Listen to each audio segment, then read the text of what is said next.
Restaurant Unstoppable. What the most successful restaurateurs know that you don't. Well, the second time, the first episode was like 3 or 4 years. I want to say 2 years ago, maybe. It was 425. And then last year we had you was May. So right off the heels of COVID-19, 3 months into COVID-19 approximately, right? Or 2 months into COVID-19. We didn't really know when things were going to be lifted. We were hopeful. You guys, we talked a little bit about how you pivoted, how you're doing store, like you converted your space to be pickup only, right? Yep. We talked a lot about that, but what else happened? I mean, you mentioned you didn't close the fourth location at this point, did you? No, we ended up closing in September. So it wasn't until like 6 months after that, 5 months after that. Okay. And then we got forced to close. It wasn't an option. They actually terminated our lease because there was no business. I mean, literally, we were in a food hall, and the food hall ended up closing. It's crazy to think even like September of last year is only like 8 months ago, right? I know. So like, how did you guys evolve during this time? That isn't just necessarily maybe in response to COVID-19, but not necessarily,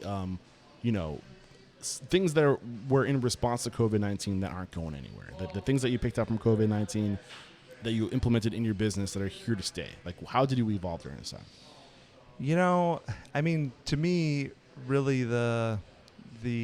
it wasn't really. I mean, I hate the whole idea of how things changed because that's like the opposite of hospitality to me.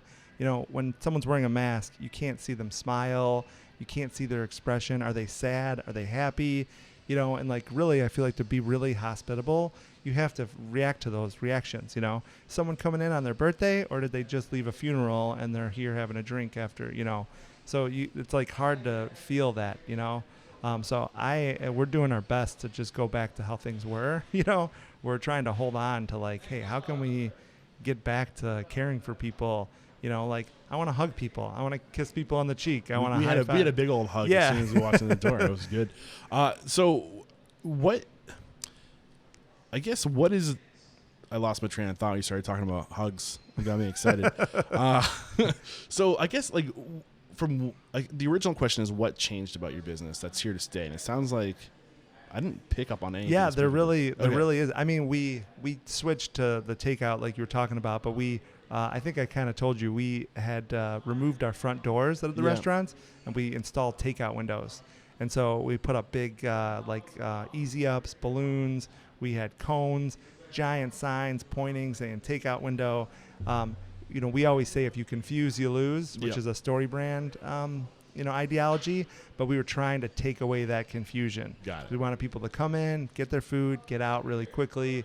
So that it was more of like a convenience thing and trying to like, how can we make it so easy for someone to come get food and leave, not feel unsafe, not feel any like negative, no confusion, that kind of thing. But we got rid of that. We opened up the, we replaced the takeout windows. The doors are back in place.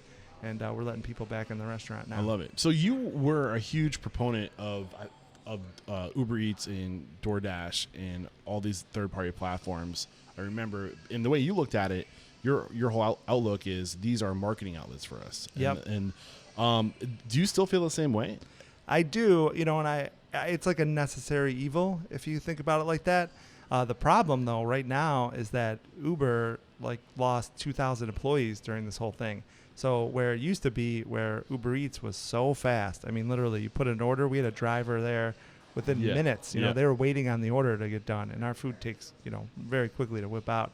So now we've kind of started to see like this lag where there's a lack of drivers, which is unfortunate because now it takes longer to get, food out to customers.